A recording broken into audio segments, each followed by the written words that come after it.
Good morning friends. हमारे दिन की शुरुआत हो गई है और आज है डे 52 आउट ऑफ 60 और डेट है 9 अगस्त 2025। दोस्तों, मैं आपको बता दूं कि जितनी मैं टू डू लिस्ट लिखती हूँ ना, उसमें मतलब मेरा कुछ पार्ट आजकल कंप्लीट नहीं हो पाता है और वो मैं आपको दूसरे दिन बताती भी हूँ। जनरली क्वांट वगैरह की प्रैक्टिस तो मेरी हो ही नहीं पाती है। मतलब मैं जितना लिखती हूँ ना, उसका 50% भी कंप्लीट नहीं हो पाता है। और उसका रीज़न ये है कि मतलब मेरे साथ हेल्थ इशू है और हेल्थ इशू में कुछ भी नहीं है मेरा। मुझे याद नहीं है कि कम से भी कम मेरे को रेगुलर 20-25 दिन हो गए होंगे ऑलमोस्ट, जिसमें मेरा हेडेक जो है मतलब बंद ही नहीं हो रहा है। मुझे ऐसा लगता है कि वो परमानेंट रह गया है, जैसे सिर्फ भारी भारी सा रहता है। और अगर मैं ज़्यादा पढ़ती हूँ ना स्क्रीन से, जैसे मुझे 3-4 घंटे अगर मैंने पढ़ लिया ना, तो मेरा सिर दर्द बहुत ज़्यादा होने लग जाता है, जिसके चलते हम डेली मेडिसिन भी नहीं ले सकते हैं। तो फिर मुझे क्या है, स्क्रीन का टाइम बिल्कुल स्क्रीन को अवॉइड करना पड़ता है। और विदाउट स्क्रीन पढ़े स्क्रीन की तैयारी नहीं हो सकती बैंकिंग एग्जाम की। तो फिर मैं ये करती हूँ कि जो मेरा इंपॉर्टेंट पार्ट है ना दिन भर का, मैं उसे कंप्लीट कर रही हूँ अभी, और मैं अपने आप को टाइम दे रही हूँ, अभी रिलैक्स कर रही हूँ। क्योंकि मुझे प्रीलिम्स का इतना कोई ज़्यादा पढ़ना भी नहीं है, मुझे मेंस का ही पढ़ना है, तो कोई दिक्कत नहीं है। मैं प्रीलिम्स के बाद फिर मेंस का पढ़ लूँगी और अभी मैं 10-15 दिन अपने आप को थोड़ा सा रिलैक्स करूँगी। तो जिसमें ना मेरे लिए जो इंपॉर्टेंट पार्ट है मैं वही कंप्लीट कर रही हूँ, जिसमें मैं एक तो मॉक को स्किप नहीं करती हूँ बिल्कुल ही, एडिटोरियल करती हूँ। मतलब कि एक मॉक हो गया, एक एडिटोरियल हो गया, और उसके बाद इंग्लिश की क्लास। ये 3 चीज़ें मेरे लिए मस्ट होती हैं, जो ऑलमोस्ट मैं 3 घंटे में कवर कर लेती हूँ।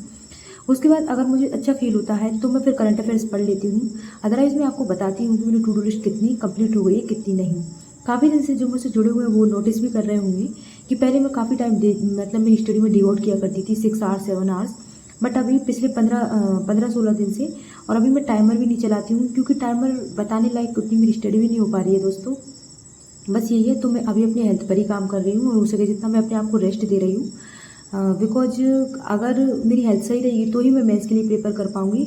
अदरवाइज अगर मेरे जो हेडेक का इशू ज़्यादा बढ़ जाएगा ना, तो मैं प्रीलिम्स तो कवर कर लूँगी बट मेरे से मेंस कवर नहीं हो पाएगा। इसलिए अभी मैं थोड़ा सा रेस्ट कर रही हूँ। इसका मतलब ये नहीं है कि आप मुझे देखकर डिमोटिवेटेड हो जाएं। मैंने एक बार आपको फिर से दोहरा रही हूँ कि मेरी प्रीलिम्स की तैयारी कंप्लीट है, इसलिए मुझे कोई इशू नहीं है। प्रीलिम्स से मुझे इतना विश्वास है, मेरे पास मेरी तैयारी है कि ठीक है, मेरी ऑलमोस्ट मैं जितनी प्रीलिम्स दूंगी उसमें से मुझे मेंस लिखने का मौका मिल जाएगा। तो इसलिए मैं ज़्यादा स्ट्रेस भी नहीं ले रही हूँ, लोड भी नहीं ले रही हूँ, है ना।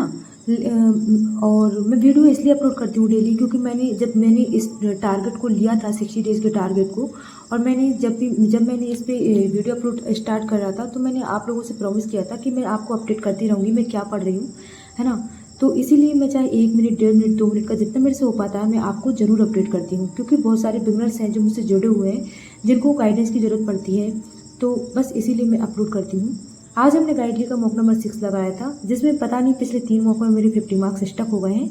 लेकिन ठीक है, 90% मेंटेन है, उतना काफ़ी है। बिकॉज मैंने पहले ही बताया है, और स्पेशली बिगनर्स के लिए मैं फिर से बता देती हूँ कि लास्ट टाइम पे मॉक के मार्क्स डिक्रीज होते हैं, परसेंटाइल भी गिरता है, उसे देख के बिल्कुल पैनिक नहीं होना है। आपको सिर्फ इतना ध्यान रखना है कि आप मॉक लगाइए, चाहे आपके 40 नंबर आए, चाहे 45 नंबर आए, चाहे 38 ही नंबर आए, बिल्कुल पैनिक मत होइए। और जो स्किप किया है ना, उस पर ज़्यादा जोर मत दीजिए, क्योंकि स्किप आपने वही किया है जो आपको नहीं आता है। लेकिन आपके जो रॉन्ग हुए ना, आप उस पर जोर दीजिए, क्योंकि रॉन्ग वो क्वेश्चन हुए हैं जो आपको थोड़ी बहुत आते हैं और आपने उनको अटैम्प्ट किया है, अटैम्प्ट करने के बाद वो रॉन्ग हुए हैं। तो जो रॉन्ग हुए ना, आप उस पर काम कीजिए। मैं भी वही करती हूँ। जो स्किप हो गया वो ठीक है, लेकिन स्किप में बस मैं इतना देखती हूँ सॉल्व करके कि हाँ ये डुएबल था, इसे मैं कर सकती थी। अगर अगली बार ये मेरे पेपर में मतलब मेरे मॉक में आता है तो इस पैटर्न को मैं अटेम्प्ट करूँगी। अदरवाइज स्किप करने वाले में कुछ लेंदी पैटर्न होता है तो मैं उसे फिर छोड़ूंगी अगली बार। लेकिन रॉन्ग वाले को मैं इतना अच्छे से प्रैक्टिस करती हूँ, 1 बार 2 बार प्रैक्टिस करती हूँ, जब तक वो कॉन्सेप्ट मेरे दिमाग में नहीं बैठ जाता है, ताकि वो अगली बार आए।